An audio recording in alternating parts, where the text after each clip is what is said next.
Bonjour à tous et bienvenue pour une nouvelle vidéo sur ma chaîne. À la rentrée 2017, je vous ai tourné une vidéo sur le bullet journal, organisation, etc. Ça allait plutôt bien avec la thématique de la rentrée. Sous cette vidéo et ensuite énormément sur Instagram, j'ai remarqué, vous avez été très nombreux à me demander « Oui, mais d'accord, c'est super, on a eu ton bullet journal, mais on a l'impression que tu fais tellement de trucs en même temps. Travailler, lire, avoir un blog, avoir une chaîne, avoir une famille, avoir des amis, avoir une vie sociale de temps en temps. Et bref, comment tu arrives à tout gérer en même temps, à trouver du temps pour toi, pour les gens, pour faire des choses, etc. » Alors c'est vrai qu'au début, quand je recevais ce genre de questions, je savais pas trop comment répondre, parce que pour être honnête avec vous, ben voilà, j'ai un système, je pense, plutôt bien rodé depuis plusieurs années qui fonctionne, que j'ai réussi à réadapter au moment de la naissance de ma fille.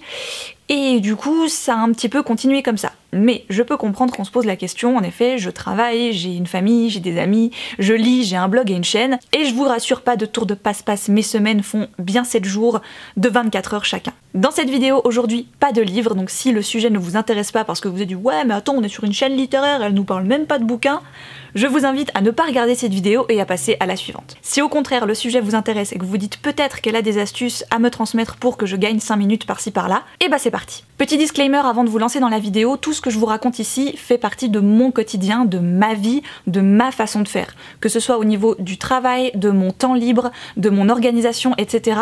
Finalement, ça ne regarde que moi. Je vous dis ce qui fonctionne pour moi, ce que j'ai décidé de faire pour que ça fonctionne comme ça. Je vais essayer de découper cette vidéo en plusieurs chapitres. Le professionnel, bébé, maison, famille, booktube, blog, réseaux sociaux, et enfin, lecture. Commençons donc par le professionnel. J'avais fait une vidéo en avril 2016 pour vous dire que je partais de la Fnac, où j'étais depuis 4 ans et demi, pour me lancer dans la nouvelle aventure de Glose, qui est une librairie numérique en ligne que je faisais donc en télétravail depuis chez moi. Pendant mon contrat pour Glose, je suis tombée enceinte et après la naissance de ma fille, j'ai décidé de quitter l'entreprise de Glose pour retourner à un métier plus traditionnel de libraire, où je suis donc retournée en librairie physique. Alors ce changement n'a absolument rien à voir avec l'équipe de Glose, je sais que certaines personnes se posaient la question, pourquoi est-elle partie? Est-ce que ça a pété? Qu'est-ce qui s'est passé? Non, pas du tout. Glose étant une start-up, il fallait des gens très motivés, très disponibles, qui puissent travailler à 1001%. Ce qui, après la naissance de ma fille, n'était vraiment plus mon cas, je recherchais plutôt à avoir un temps partiel pour pouvoir justement avoir des journées tranquillement chez moi et des journées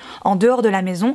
Parce que oui, avoir un enfant, c'est génial, c'est la plus belle chose au monde, mais n'empêche que quand vous pouvez sortir de temps en temps de chez vous, parler à d'autres gens, c'est super aussi. Du coup, c'est à l'amiable que je suis partie de l'entreprise Glose pour revenir à la librairie traditionnelle. Aujourd'hui, je travaille à temps partiel pour une grande chaîne de librairies suisses qui se nomme Payot, que vous connaissez peut-être. Mes semaines ressemblent donc à ceci. Lundi, mardi, je suis à la maison, le mercredi en librairie, le jeudi à la maison, le vendredi, samedi en librairie et le dimanche à la maison. En termes d'heures, ces 3 jours me font environ 24-25 heures semaine, comparé à un 41 voire 42 heures pour une personne à temps plein. Et en plus de ça, Payot m'a proposé de reprendre une petite partie de la communication qui se fait sur Facebook. On a évalué ça à environ un 20% de temps de travail en plus sur ma semaine, ce qui représente 8 heures. C'est un travail que je peux faire depuis chez moi pour la même entreprise pour laquelle je suis libraire. Si on fait un rapide total, je suis à environ 32 heures par semaine. De son côté, Vincent travaille aussi, et avec nos nouveaux horaires, notre nouvelle planification, eh ben on a réussi à avoir du temps pour chacun, pour notre fille, pour nos petits à côté, bref, tout est rentré dans l'agenda, dans le planeur. Voilà. Du coup, passons à la catégorie maison, ménage, bébé, vie de famille, comment je m'organise quand je suis chez moi. Je vais vous dire finalement une phrase assez simple, chaque chose en son temps. Mais bien sûr que j'ai quelques astuces qui me permettent de gagner du temps par-ci par-là. Je suis notamment une fervente utilisatrice du pendant que quelque chose est en train de se préparer, de se faire, etc., je fais autre chose. Je vais vous donner des exemples en vrac.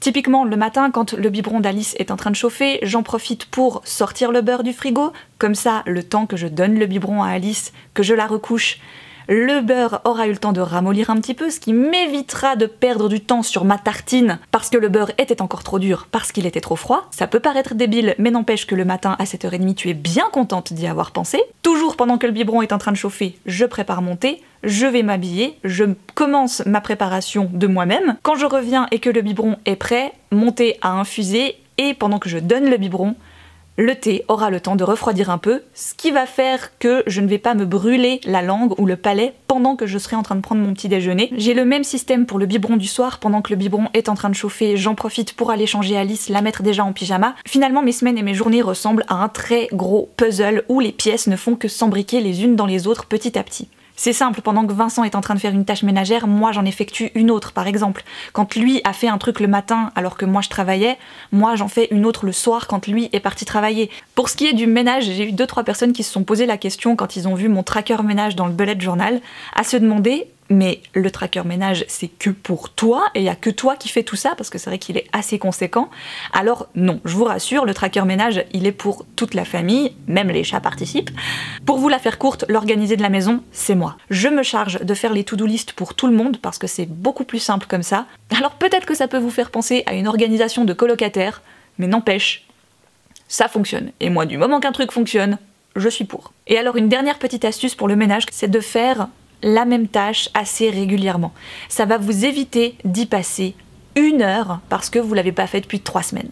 Dans la partie maison, il y a forcément la partie cuisine, repas du midi et du soir, comment on s'organise. J'ai vraiment eu envie de vous faire cette vidéo au moment où j'ai vu celle de Fan sur son organisation. Du coup, Fan, dans sa vidéo, vous parlait du fameux meal prep. C'est une astuce de repas que j'ai trouvée sur internet, et si ce système vous intéresse, tout ce concept de on prépare un maximum de repas à l'avance, qu'on met ensuite au frais, qu'on n'a plus qu'à ressortir et réchauffer, je vous invite à aller voir sa vidéo, elle explique tout très très bien, et je pense que vous trouvez aussi beaucoup d'articles ou de vidéos sur internet. De mon côté, c'est pas un système que je trouve nécessaire pour mon organisation. On a une chose très simple, c'est tous les dimanches soirs, on se pose, Vincent et moi, à table, on prend un calendrier, on note les menus de la semaine et le lundi matin, on va faire les courses pour la semaine. Ça va nous faire gagner du temps à plusieurs niveaux.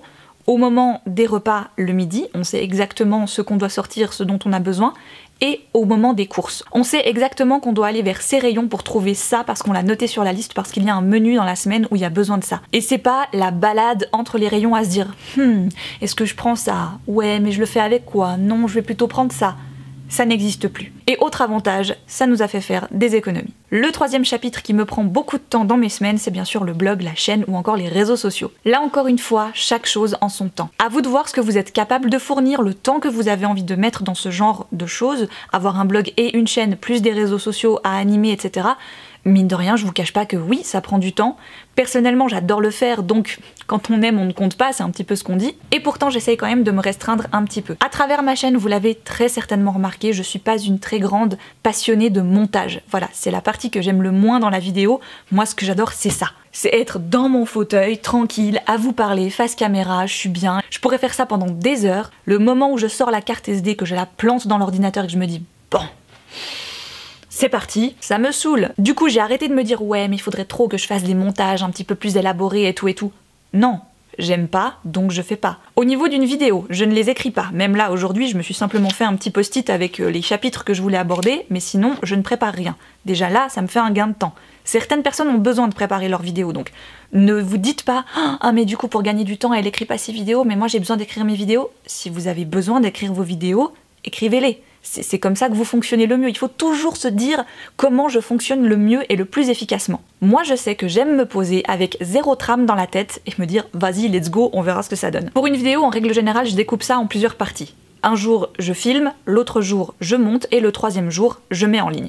Pour le blog, je suis un petit peu moins rigoureuse. Dès que j'ai fini un livre, j'écris ma chronique. Quand j'en ai 2 ou 3, je les envoie à ma correctrice Caladiel. Du moment qu'elle me les renvoie, moi je les poste sur le blog et j'essaye de les programmer pour qu'elles se publient toutes seules, comme ça j'ai pas besoin de me prendre la tête avec ça. Pour la chaîne et le blog, j'y vais mollo. Les commentaires, c'est pareil. C'est quand j'ai le temps d'aller les lire et d'y répondre, je le fais. Et alors ensuite, pour ce qui est des réseaux sociaux, j'avais vraiment envie d'aborder ce sujet-là avec vous dans cette vidéo parce que je sais que certains y perdent énormément de temps et j'en ai fait partie, je vous rassure.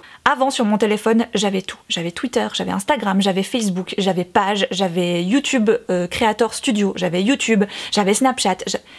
J'avais à peu près 10 000 applications que je faisais quotidiennement. J'en ouvrais une, je regardais, je passais à l'autre, je regardais, ensuite l'autre, je regardais, et quand j'avais fait le tour, je recommençais. Je retournais sur Twitter, puis Facebook, puis... Bref, je passais des heures à regarder tout ce qui se passait partout.